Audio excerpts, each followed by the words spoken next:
जय हिंद। मैं राजकुमार अपने YouTube चैनल लाइफ लीला सेंटर की ओर से आप सभी का हार्दिक स्वागत करता हूं। ज्वालामुखी क्यों आते हैं? सबसे पहले यही क्वेश्चन है कि ज्वालामुखी हमारी पृथ्वी के अंदर कैसे उत्पन्न होते हैं और क्यों आते हैं। ठीक है, तो देखिए हमारी ये जो पृथ्वी होती है, ये हमारी जो पृथ्वी है, इसके अंदर हमने पिछले लेक्चर में आपको लोगों को बताया था कि इसमें 3 भाग होते हैं। एक भूपर्पटी और बीच वाला भाग और ये आंतरिक भाग। तो आंतरिक भाग जो होता है वो ठोस होता है, ये हमने पिछले लेक्चर में आप लोगों को बताया था। तो ये जो भूपर्पटी होती है, ये आपकी ठोस अवस्था में होती है और एक इसमें जल की परत होती है जिसे महासागरीय प्लेट बोलते हैं। और जो महाद्वीपीय प्लेट होती है, उस पे हमारे जो देश हैं वो बसे रहते हैं और जो महासागरीय प्लेट होती है उसमें महासागर बसे होते हैं। और इसके अंदर ये जो आवरण होता है, आवरण ये द्रव अवस्था में होता है, द्रव अवस्था में आवरण होता है। तो होता क्या है कि ये जो प्लेटें हैं, ये जो प्लेट है ये 3 तरह की प्लेटें होती है, 3 तरह की होती है। इनमें गति देखिए, ये प्लेट इस तरह से होती है, ये प्लेट है एक और एक ये प्लेट है।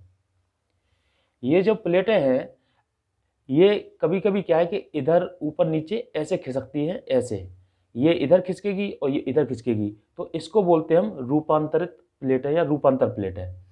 और एक प्लेटें ऐसी होती हैं जिनकी गति ऐसे होती है, ये इधर खिसकती है और जब ये इधर खिसकती है, तो जब ये आपस में दोनों प्लेटें ऐसे मिलती हैं तो क्या होता है, पर्वत का निर्माण होता है। क्या होता है? पर्वतों का निर्माण होता है। और जब ये प्लेटें इस तरह से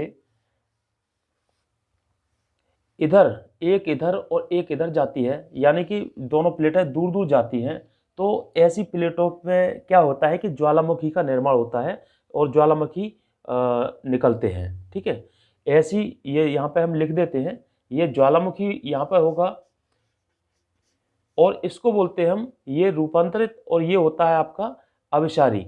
अभिसारी गति होती है, अभिसारी। और इसमें होती है आपकी अपसारी।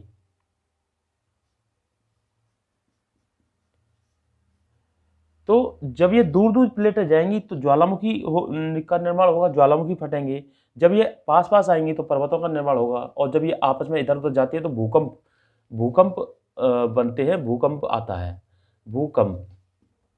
ठीक है, तो ये चीज़ें हमारा बेसिक है, ये हमने समझा। अब इसके बाद देखते हैं कि ज्वालामुखी वाला जो हमारा टॉपिक है उसको चलते हैं, उसको कवर करने की कोशिश करते हैं। देखिए, ज्वालामुखी जो होता है वो 3 तरह का होता है। एक सक्रिय ज्वालामुखी, प्रसुप्त ज्वालामुखी और तीसरा मृत या शांत ज्वालामुखी। जो सक्रिय ज्वालामुखी हमारे होते हैं उनमें होता क्या है कि वो वर्ष भर चलते रहते हैं। वो उनमें कभी भी जो लावा है वो पृथ्वी से बाहर निकल जाता है और वो पूरी तरह फट जाते हैं। जैसे ये हमारा पृथ्वी की सतह है और यहाँ से हमारा कोई ज्वालामुखी है और वो निकल के इस तरह ये यहाँ पर निकल के ये लावा बना देता है, और ये कभी भी हो सकता है। जो सक्रिय ज्वालामुखी होती है उनमें जो प्रमुख ज्वालामुखी है वो है, जैसे इटली का एटना, इटली में है एटना ज्वालामुखी है, वो सक्रिय ज्वालामुखी है।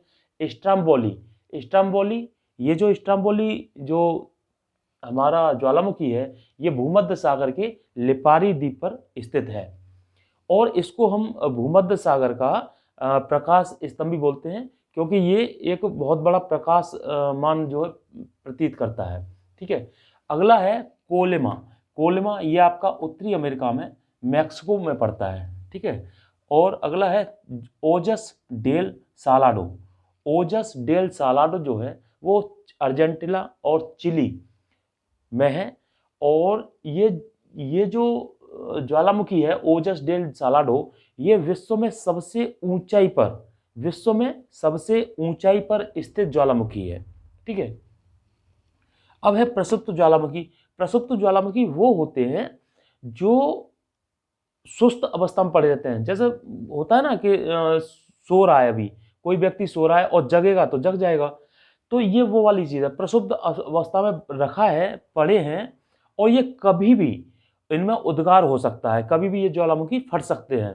तो उनमें जो प्रमुख ज्वालामुखी हैं प्रसुप्त अवस्था के, तो वो है वेसुवियान ज्वालामुखी, जो कि भूमध्य सागर में है। वो कहाँ है? भूमध्य सागर में। और अगला क्राकाटोवा। क्राकाटोवा जो ज्वालामुखी है वो सुंडा जल डमरू मध्य के अंदर है। और आपका है फ्यूजियामा, जापान में है। ये जो फ्यूजियामा प्रसिद्ध ज्वालामुखी है, ये परीक्षा में बहुत बार पूछा गया सवाल है। ठीक है, तो इसको आप नोट कर लीजिए, इंपॉर्टेंट है फ्यूजियामा, जो कि जापान में स्थित है। ठीक है, एक अगला है मेयन, फिलीपींस में स्थित है ये। और ये जितने हैं ये प्रसुप्त ज्वालामुखी हैं, ये सोते हुए हैं, सो रहे हैं, और ये इनमें कभी भी उद्गार हो सकता है, कभी भी ये फट सकते हैं। और अगले हैं मृत या शांत ज्वालामुखी। मृत या शांत ज्वालामुखी वो ज्वालामुखी होते हैं जो ना तो कभी उद्गार हुए हैं और ना इनमें उद्गार होने की कोई संभावना है। तो इसमें है, जैसे ईरान का है आपका, ईरान में कोह, सुल्तान एवं देवमंद एक ज्वालामुखी है, और वो ईरान में है आपका। अगला पोपा या ये जो पोपा है ये म्यांमार में है, और आपका अफ्रीका में है एक किलिमंजारो, ये मृत या शांत है। और चिम्बराओ, चिम्बराओ आपका दक्षिण अमेरिका में है। और एकांकागुआ ये अर्जेंटीना चिली में है। एकांकागुआ अर्जेंटीना जो चिली में है, वो विश्व में सबसे ऊंचाई पर स्थित शांत ज्वालामुखी है। विश्व में सबसे ऊंचाई पर स्थित शांत ज्वालामुखी है। और ये अर्जेंटीना जो चिली में आपका ओजस डेल सालाडो है, ये विश्व में सबसे ऊंचाई पर स्थित सक्रिय ज्वालामुखी है। ठीक है, तो ये समझना है आपको। और ये जो देखो एक चीज है कि विश्व का अगर तुमसे पूछा जाए सबसे ऊंचा ज्वालामुखी पर्वत कौन सा है, विश्व में सबसे ऊंचा ज्वालामुखी पर्वत, तो वो है आपका कोटोपैक्सी, इक्वाडोर में है। कोटोपैक्सी ज्वालामुखी इक्वाडोर में है। ठीक है, देखिए हमारे जो ये प्रशांत महासागर का क्षेत्र है, प्रशांत महासागर का जो क्षेत्र है उसके ओर पास प्लेटें हैं। प्लेटें यानी कि जो Bharat Hind plate, Indian plate है वो एक अलग प्लेट है।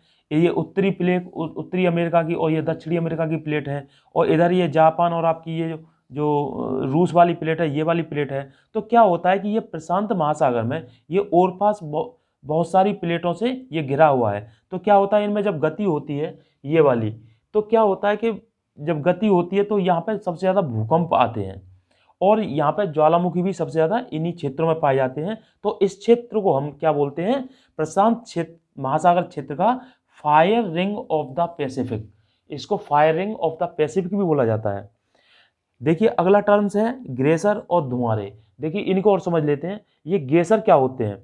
ग्लेशियर वो ज्वालामुखी होते हैं जो पल भर में हर मिनट पर जलते रहते हैं, हर मिनट पर इनमें उद्गार होता रहता है।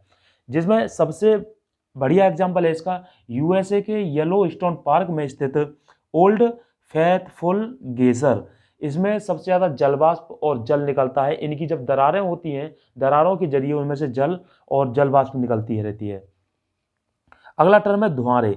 धुआंरे जो होता है वो क्या होता है कि उसमें ये बिल्कुल मृत अवस्था में होते हैं। मतलब एक तरह से देखा जाए तो इनमें धुआं ही लगता है, यानी कि वो ज्वालामुखी जो पहले उद्गार हो चुके हैं पहले, और अब केवल शेष रह जाता है। शेष में क्या होता है, जैसे भुजी हुई राख होती है, भुजी हुई राख, तो उस पर जब भुज जाती है राख तो क्या होता है, धुआं हल्का हल्का उठता रहता है, लेकिन वो कभी सक्रिय नहीं हो सकता, वो हल्का हल्का धुआं चलता रहता है। तो वही है धुआंरे। तो धुआंरे में क्या है, हजारों धुआरों की घाटी है, और वो कटमई पर्वत पर स्थित है जो कि अलास्का में है। ठीक है, और धुआंरे का सबसे बढ़िया एक एग्जाम्पल और है ईरान का कोह सुल्तान धुआरा। कोह सुल्तान धुआरा ये मृत व शांत ज्वालामुखी है, जैसे कोह सुल्तान व देवमन धुआरा, तो ये ईरान में है। यही आपका अभी तक जो है धुआं फेंक रहा है। ठीक है, तो इसको कोह सुल्तान धुआरा ईरान में जो स्थित है। तो हमें लग रहा है कि ये आपको भूकंप की टर्म्स हैं समझ में आई होंगी, और अभिसारी और अपसारी में समझ में आया होगा। इनकी जो प्लेटों की गति है, ये गति आपको वैगनर महोदय ने दी थी, उन्हीं के से सिद्धांत से ये लिया गया है। ठीक है, तो ये ज्वालामुखी के मेन हमने आप लोगों को ज्वालामुखी बता दिए हैं। सक्रिय ज्वालामुखी में आपके ये बता दिए हैं जो सक्रिय ज्वालामुखी है, प्रसुप्त ज्वालामुखी जो आपके ये वाले हैं, और मृत ज्वालामुखी ये वाले हैं।